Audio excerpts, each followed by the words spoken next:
I'm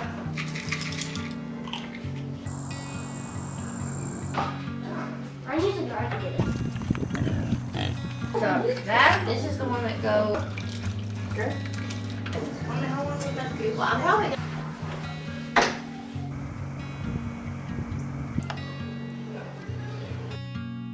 Reading in my Bible this morning, I bounced from one book to the next.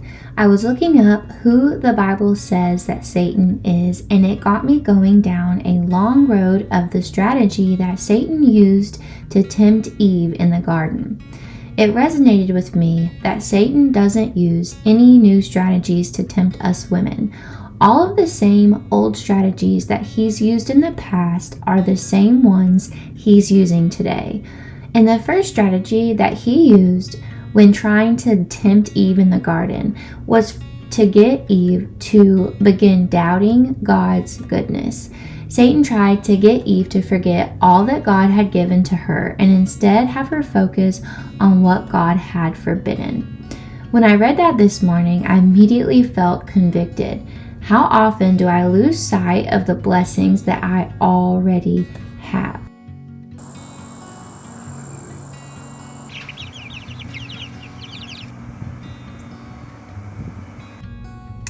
In this life, we get to choose, and it's called free will.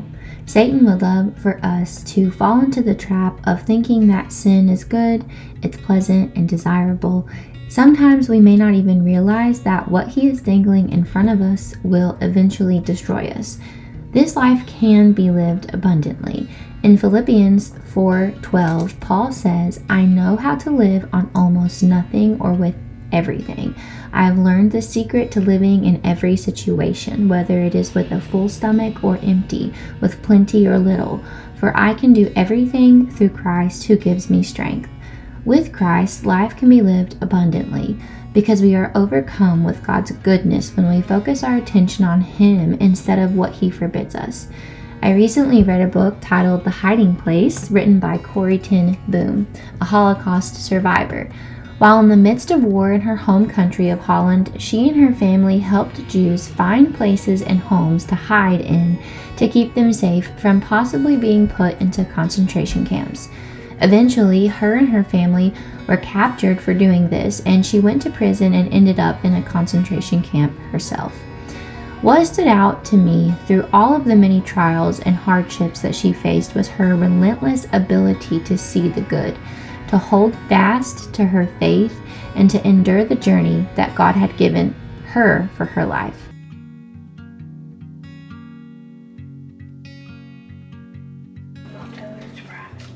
I'm sorry, ma'am. This is the Or just have fan added on. a good checkout spot.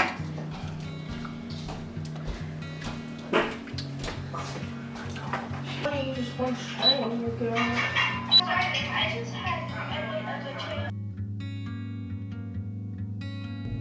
Abundantly living this life begins by being set apart from this world. Nothing is going to satisfy our souls until we form a relationship with Jesus. Once we have that relationship, we see the world for what it is, and all that the world has to offer doesn't compare to what we receive from Christ. As women, I feel like we are continuously bombarded with negatives of this world that try to steal our joy. Somehow, aging is seen as a downfall instead of a gift of life and wisdom. Our clothes are supposed to signify our worthiness and attractiveness, whether we appear to be in style or not.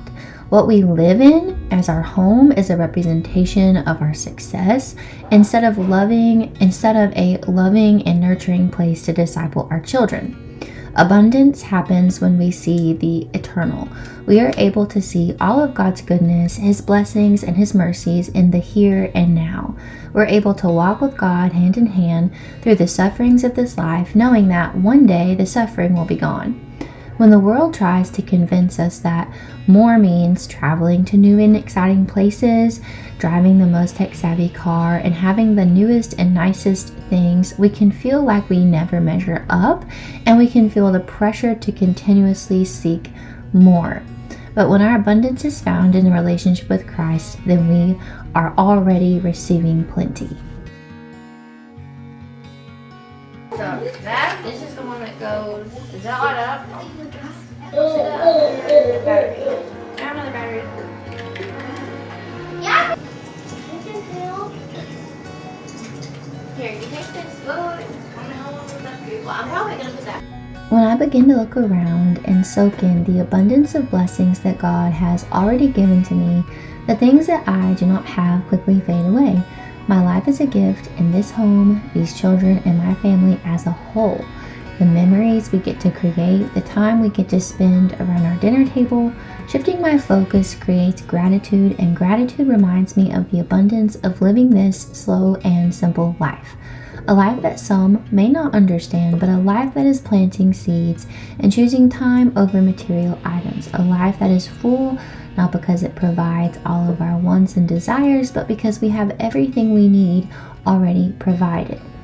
I know so many homemakers who need a word of encouragement, who need someone to come alongside them and simply say, I see you, not because of your goals and aspirations and all that you've accomplished, but I see the sacrifices you make for your children and family, and I see the abundance of joy overflowing in those around you because of what you are doing within your home. Most have worldly eyes and they are impressed by the world's standards, but as homemakers, we have to remind ourselves that what we do here in our homes is not measured by the world's standards. It's measured by God's standards, and if our motives are to create a whole, intact, and thriving family unit, God sees that and He blesses that. What you pour into your family will show up in your grandchildren and great-grandchildren, and the prayers you pray and the discipleship you foster now, that is greater than this world and anything it can offer us.